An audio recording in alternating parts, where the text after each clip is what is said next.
Hey guys, Tyler here from SunFrog Shirts. In this video I just wanted to show you how you can run paid ads on Pinterest through promoted pins. Again, this is actually a really simple process, and we'll walk you step by step through how to create your first promoted pin. So to get started, let's go ahead and head over to Pinterest. And if you remember from a previous video, we actually showed you how you can use Pinterest as a free option for promoting designs. And we actually talked about how Pinterest prefers you to link to an entire collection and how multi-product and longer pins are much more effective. And this is the pin we created in that video.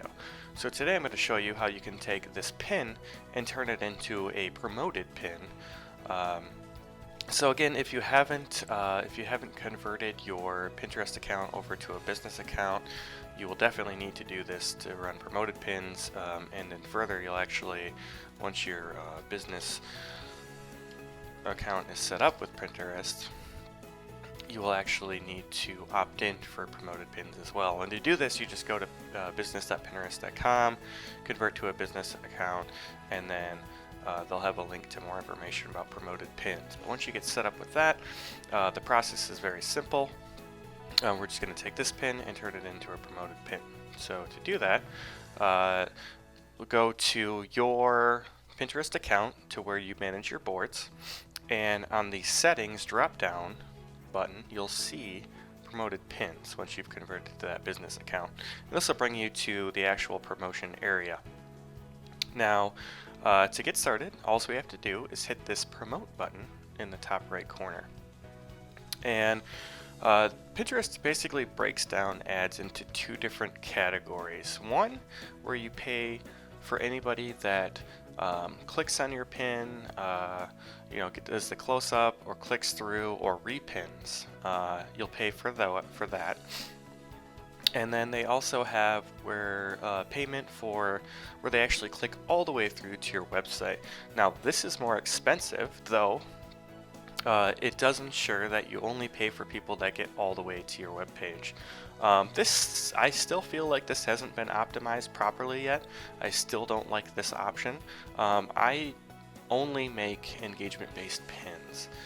So anybody that close-ups, repins, clicks, and the idea being that we could pay a lot less, and if we have the properly engaging pin to move them all the way through to our website, our expenditure is going to be much lower if we run with an engagement over a click to website. So let's go ahead and make an engagement pin, and we'll choose we'll set up a new one here, and we'll just do a new campaign, and we'll name that beer, and we'll be doing a pin engagement.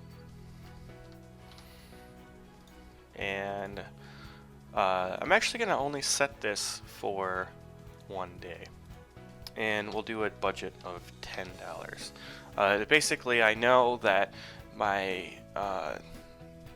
profit on that sale is going to be less than 10, so if I spend 10 and I don't get any sales, then we're probably just going to kill the ad. And the reason that I'm only running it for one day is because Pinterest will blow through this entire budget in one day.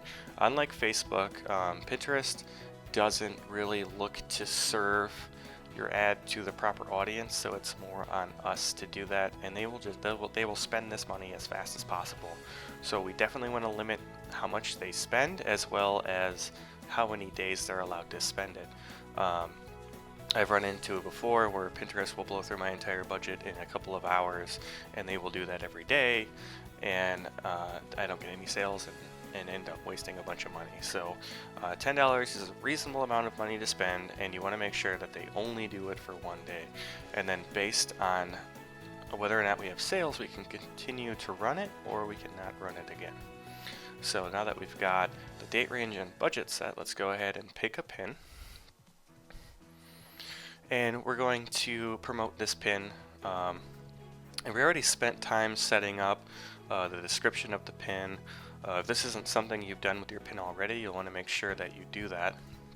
Well, let's just assume that you have, and we'll go ahead and hit promote pin. Now I'm just going to name this beer, just some information about the pin itself, just so I kind of know the details of the pin I'm promoting. I'm going to say that there's three 3 products, and I'm also going to note that it's a long pin style. That way I have some information about it when I'm kind of looking at how it's performing.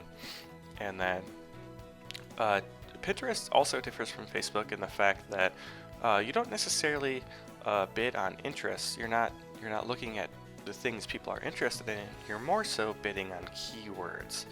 And the best way to determine which keywords we should be bidding on is to actually just go to Pinterest and just start searching around at what you believe your consumers might be searching for in order to find your products. So let's just keep it real simple and type in beer first. And looking through these pins, you see that it's definitely beer, but there doesn't seem to be a lot of product placements here, which means this keyword search, people aren't generally looking for products. They're just looking for beer recipes or food that goes with beer, or things related to beer, but not necessarily products. So that's probably isn't going to be a good keyword for us to bid on.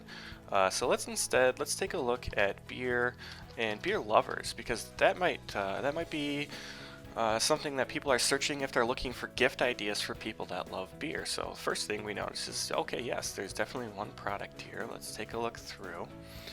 I got another product here.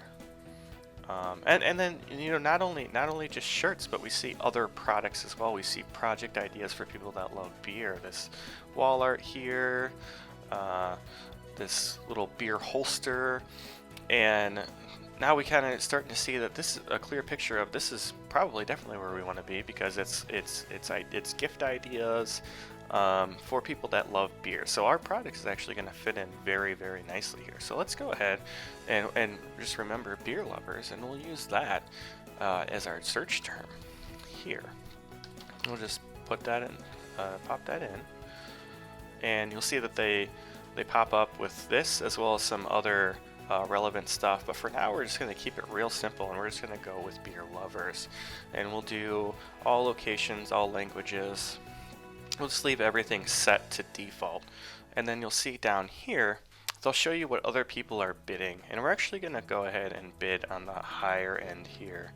And the reason I do this is because on Pinterest you only have to pay when somebody clicks on your promoted pin or engages with your promoted pin, meaning if our pin is repinned and then people engage with that repin, we don't have to pay for that.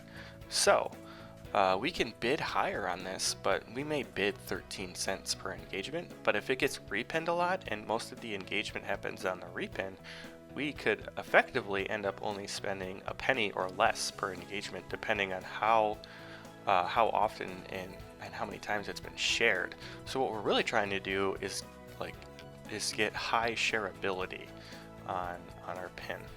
So I always bid the max and then just run with a high converting image to get people to share it so that my effective cost is lower.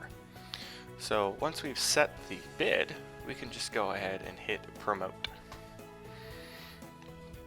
And then Pinterest will do the same thing that Facebook does, where they have to approve the pin and make sure there's not any. Now, getting a pin approved for promotion is much harder than just any regular pin, because people are going to see, a lot more people are going to see this pin than normally would, so they have to check for that everything complies with their terms and service. But once that's done, then they'll start serving your pin to the people searching the keywords that we selected, and then you can come into the analytics and begin to see how your pin is performing. Now, I will caution that Pinterest analytics are not as good as Facebook. They're only updated every 24 hours. They're not updated in real time like Facebook is, and that's another reason that I like to limit the amount of time that my ad runs, so that I have time to look over the data presented to me. But again, like I said, these are all things we'll cover in the promotion section of our school series. But in this video, we covered how to set up your very first promoted pin. So thanks for watching this video, and we'll see you in the next one.